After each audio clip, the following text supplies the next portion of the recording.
So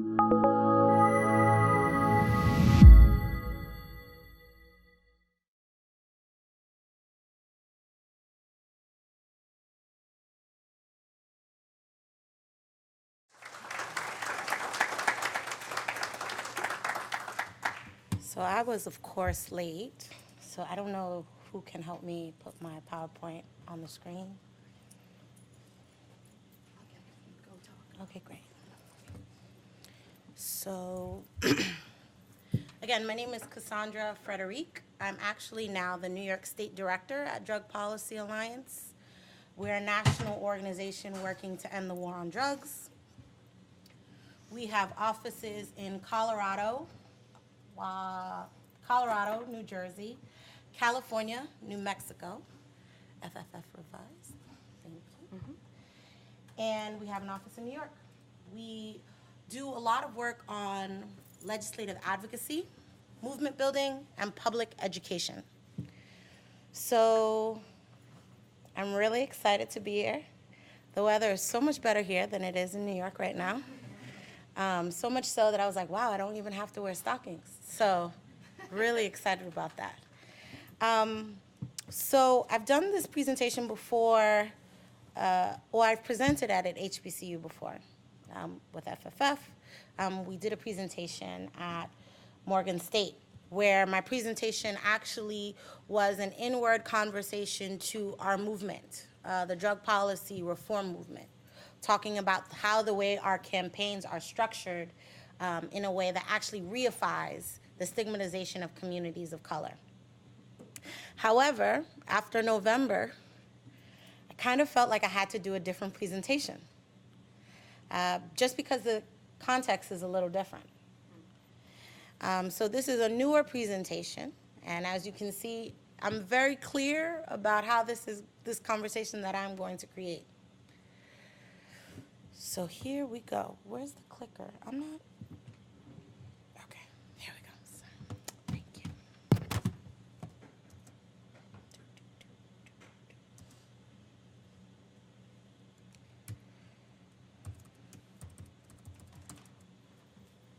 We're good.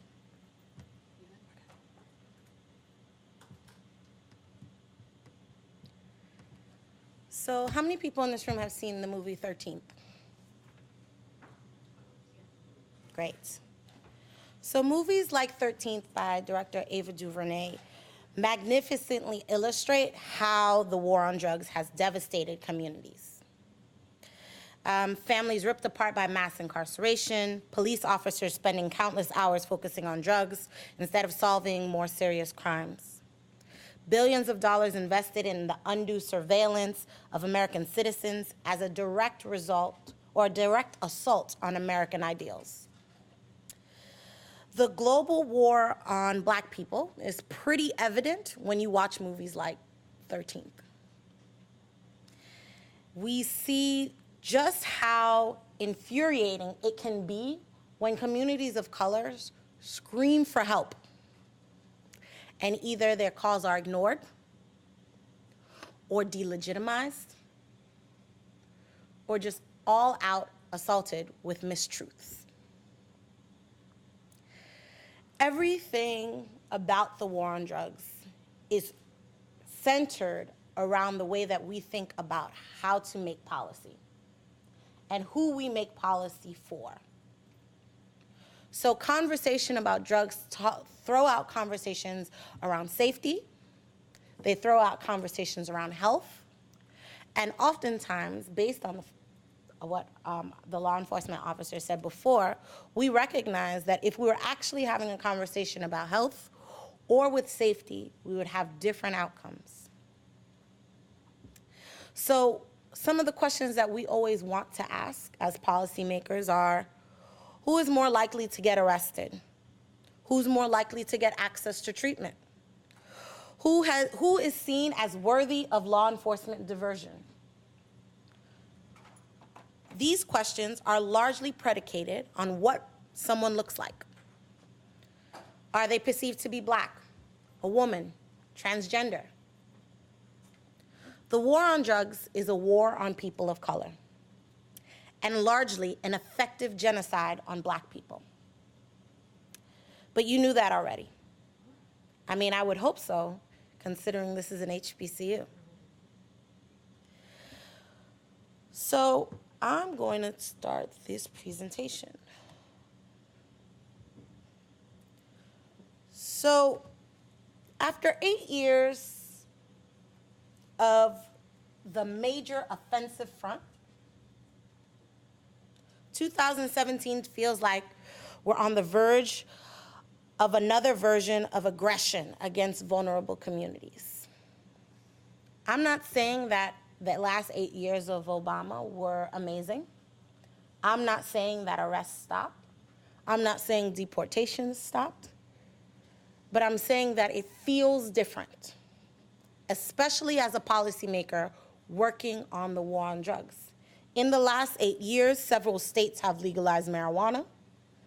In the last 8 years, police departments across the country have decided they can't arrest their way out of this problem and are actively creating diversion programs for people who struggle with drug use. Municipalities across the country are thinking of innovative strategies like supervised injection facilities, places where people can come in with illegally obtained drugs and use them under medical supervision. You have municipalities like Seattle, Baltimore, Boston, New York City, Ithaca, New York, all having a conversation about how we can bring these innovative public health interventions into their spaces. Naloxone, the opioid overdose reversal drug, is available across the nation. It's a best practice, and everyone has it, from pharmacies to EMTs to police officers to family members. Everyone's talking about get trained so you know how to use naloxone. Let's save lives. Sometimes a bipartisan Congress is calling for sentencing reforms to deal with draconian drug laws. That all happened in the last 8 years. So we're winning. So we were winning, right? Right?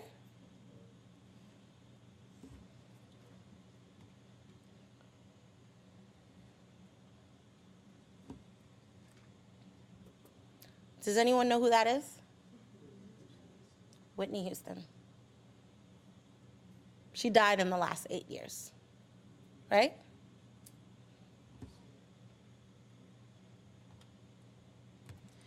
Does anyone know who this is?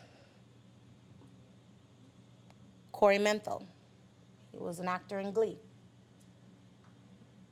What's the difference between Whitney and Corey? Both these people died in the last 8 years.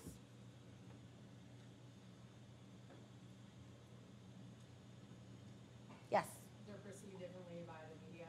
Like, that one obviously seems like it's really tragic, whereas Whitney is focused on more like, she was in a hot mess. Mm-hmm. The chaos around it. Anybody else? Yes? I would just say that Corey had a better media manager than Whitney did. Mm-hmm. Yes. It looks like they put Whitney to look like a big drug thing, whereas this is also tragic. Mm-hmm. Yes. It's a classic portrayal of controlling images in the media. Mm-hmm. Anyone else? One other. Yes. When you look at these photos, one person, empathy comes to mind, the other person, lack of empathy. Mm-hmm.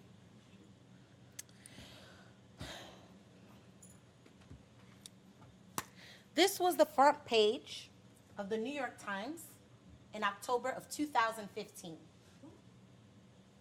In heroin crisis, white families seek gentler war on drugs. Front page of the New York Times. It's important to note that whiteness is always operating in our understanding about and response to drugs.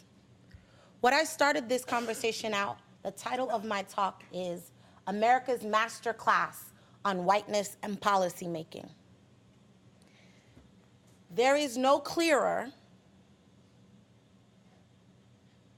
example of that than the front page of the New York Times. Note that this headline and related coverage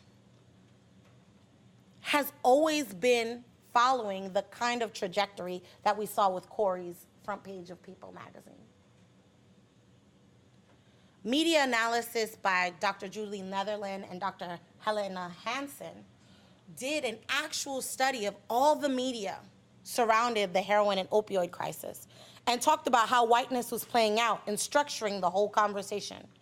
Everything from the way that people were given their whole lives, the whole story about when someone died, to how policymakers were hearing these stories and acting.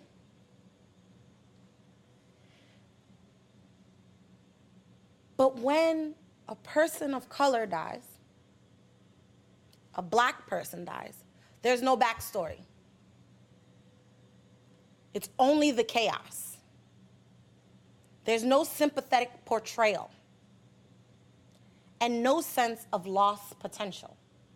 I cannot forget the amount of times that people talked about Corey Menthol as one of the great actor, had a bright future ahead of him, and how Whitney Houston, the voice, they talked about her like she wasted it. There was no sympathy, no backstory, just all the chaos. This is not surprising, especially to the black people in the room. How much of this actually surprises you? Does it surprise you at all? Consistently, we are demonized and punished. Our stories subjugated to further scrutiny. We don't get all the floors in the elevator of our lives. We probably only get to 4.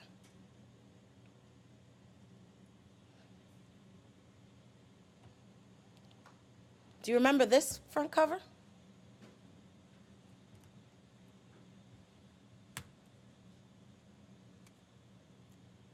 This is how the media dealt with crack cocaine. Front page of the Time magazine, crack kids. This kid is crying, even in the way that they wrote the letters. This is what we remember. People still to this day think that crack babies is an actual thing. I was born in the 80s. If you would think some of the ways that people talked about teachers, talked about their students, was as if every young person of color in their class was struggling because their parents were probably on crack. Do you see the difference between this and this? This has created the space for police officers to say, bring your heroin to my police department and I will get you a treatment bed. We can't arrest our way out of this problem. This got us mass incarceration, got families taken apart, kids pulled out of their homes, social workers acting as law enforcement in hospitals, drug testing parents without their consent.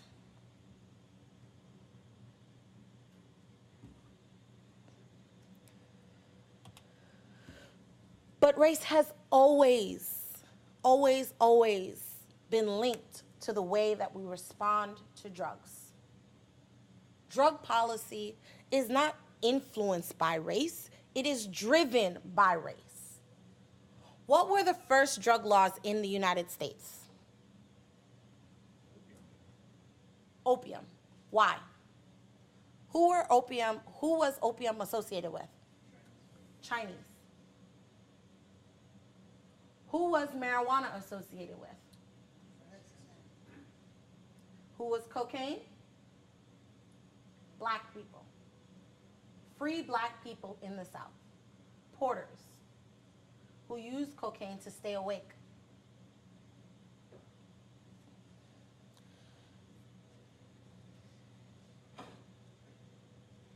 You see, most of the forces that are shaping the way that we deal with drug policy has to do with the group of people that we can associate with them. We use drug policy as a way to control the people we don't like. How do we marginalize groups? We create laws to marginalize them.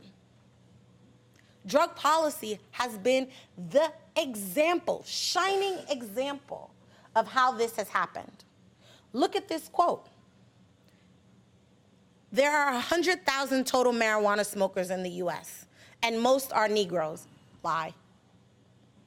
Hispanics, Filipinos, and entertainers. Their satanic music, jazz, and swing result from marijuana usage. This marijuana causes white women to seek sexual relations with Negroes, entertainers, and any others. This is testimony to the US Congress in 1937, before they made marijuana illegal. What in this quote has anything to do with science? What in this quote has anything to do with people's health? This has never, ever, ever, ever been about drugs. It has always been about the people we don't like.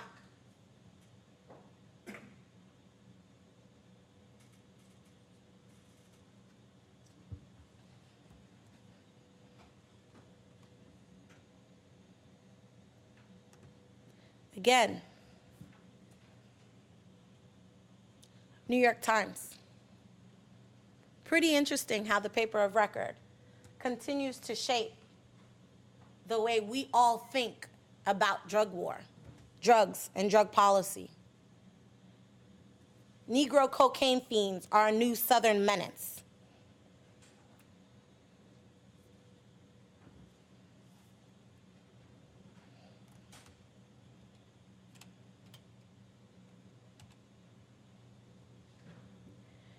In 1971, despite drug usage going down, President Richard Nixon declared the war on drugs.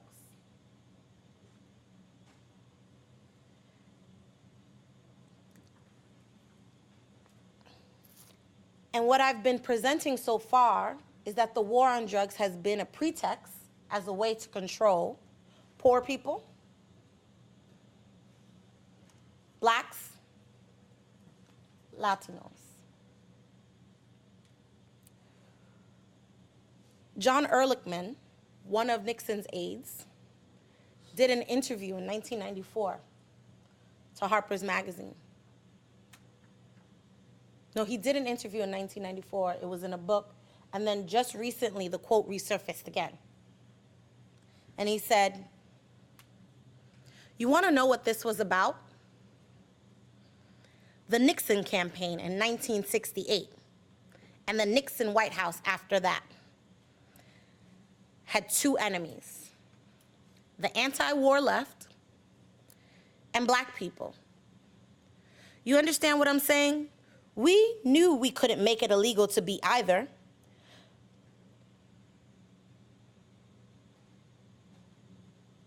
But we couldn't make it illegal to be either against the war or black, but by getting the public to associate hippies with marijuana and blacks with heroin, then criminalizing both heavily, we could disrupt those communities. We could arrest their leaders, raid their homes, break their meetings, and vilify them night after night on the evening news. Did we know we were lying about drugs? Of course we did.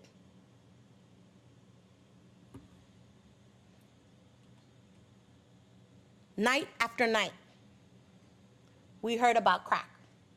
Night after night. It'll make you kill your mother. Walking zombies. What is the conversation that we hear about the opioid crisis? We see crying mothers, crying sisters, crying girlfriends. Floral arrangements at memorials, videos of the young person outside of their troubling times. We see their whole story, we see their lives. We see elected officials standing at the pulpits, screaming and saying that they're going to get resources for treatment. Flashback 30 years ago. You see elected officials at the pulpit screaming how they're going to get this scourge out of the world, how they're going to arrest people every single day, how they're going to pass mandatory minimums and lock everybody up. How many screaming elected officials do you see talking about that right now?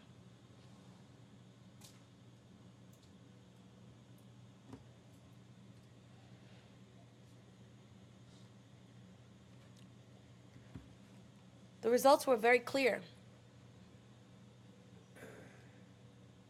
This is incarceration in the United States. When Nixon declared the war on drugs, every president since Nixon, besides Barack Obama, has ramped up mass incarceration using the drug war. Look at the steep jump.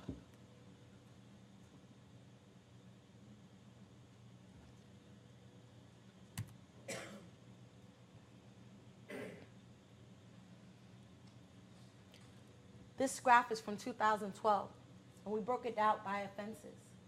Drug-related offenses are the top. Does anyone want to take a guess?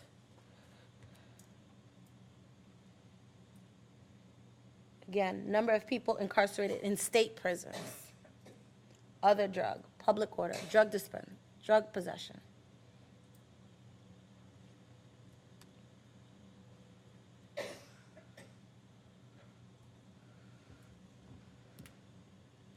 While everyone would have you thinking that the people that are getting arrested are huge major drug kingpins, that's actually not true at all. It's people that are struggling with drugs, people that are small-time dealers. We're not getting the kingpins. We never will, actually, based on this model. It's not set up that way. And we have 40 years of evidence to show you that that strategy does not work. And we have 40 years of broken families that tells you what is the cost to our slow learning curve. Does anyone want to take a guess at the racial disparities of these arrests?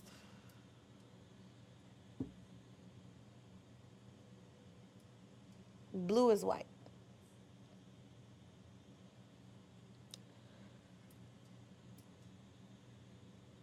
You see, but here's the interesting thing about drug policy. It's so interesting. I spent the beginning talking about the opioid crisis, right? Because it's what's framed in everyone's mind right now. But let's talk about another drug. Let's talk about marijuana. Marijuana has been one of the main engines of criminalizing communities throughout the country for decades. I'm from New York City. Marijuana arrests in New York City used to be the #1 arrest, misdemeanor arrest, for a while. However, we cut that down in half using community organizing. But it's really important to know that we had years where we were hitting 50,000 marijuana arrests a year. Yes. Go back. All right. You're listening to me. Great. 50,000 arrests a year. 86% Black and Latino. 70% under the age of 30. 52% between the ages of 16 and 21. It was a very direct assault on criminalizing and controlling young people of color. And this is the story all over the country. And let me be very clear. Black and Latino people do not use marijuana at higher rates. In fact, between the ages of 16 and 21, if we hold everything else accountable, it's young white people that use marijuana at a higher rate. But they are not the ones getting arrested. And I'm not here to say that anyone should be arrested. I'm just telling you what the context is. However, several states have legalized marijuana. And something pretty interesting happened in 2014 in Ohio. Ohio tried to pass a ballot initiative where 10 people in the whole state would be the only people that could produce and make money off of marijuana. 10 people. They wanted to change the state charter / constitution to make it so that only those 10 people could make money off of marijuana. Do you think those 10 people were Black and Latino? You see, we had created an engine to criminalize groups of people, and then we decided we could make money off of it. And then we decided that the people that have been criminalized for marijuana, who now have criminal records, were not worthy enough to be in the business of the substance that we criminalized because of racism, criminalize other people because of racism. Now we want to make money, so we're going to criminalize those people again so that they can't make money off of it. Policy making, whiteness, masterclass. Michelle Alexander, if you haven't read her book, you should, said on a DPA teleconference, here are white men poised to run big marijuana businesses, dreaming of cashing in big money, big businesses, selling weed after 40 years of locking up impoverished Black kids for selling weed. Their families and futures destroyed. Now white men are planning on getting rich, doing precisely the same thing.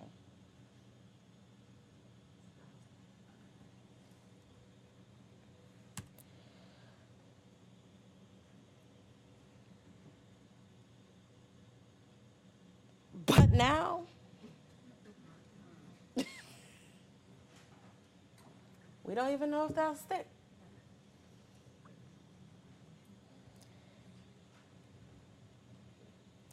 There is a lot of uncertainty when it comes to the progress that we've made in the drug policy reform movement.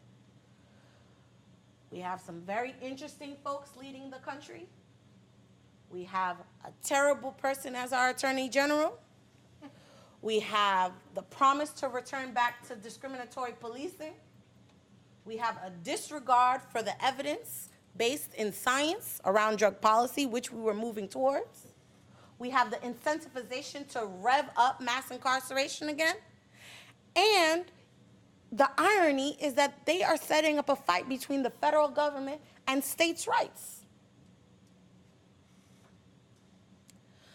But while all this is happening, as usual, Black people, marginalized communities, have the most to lose.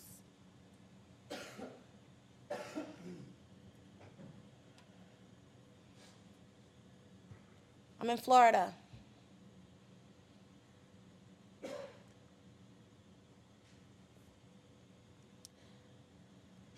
I'm sure you've all heard the statistics that every 28 hours a Black person is killed by law enforcement or a vigilante. And some of you may be asking, how did I get from the drug war to the extrajudicial killings of Black people? It's simple, actually. In this moment of transformational and courageous conversations and demonstrations, some drug policy reformers are missing the point. We are busy saying, we told you so. We are busy saying we should have pushed harder. We should have done more. Here are the ways that this is all connected. This is the way that more people are going to die. More people are going to get arrested. But we have to deal with how we are building this conversation. There are some who think, look, we are in this moment. White people are dying. People are more amenable to talk about innovative strategies. Police officers are coming to the table. We should take advantage of that. I'm not saying that you're wrong. I'm saying that cannot be the complete strategy. Because rising tides don't always lift all boats. And the more we continue to elevate the sanctity, the innocence, the purity of the white victim of the drug war, the more we denigrate and make it more dangerous for young Black people.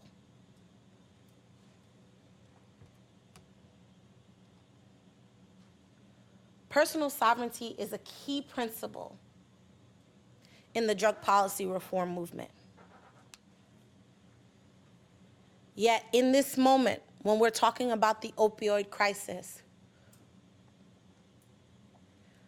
we are largely silent as Black people continue to be slaughtered in the streets.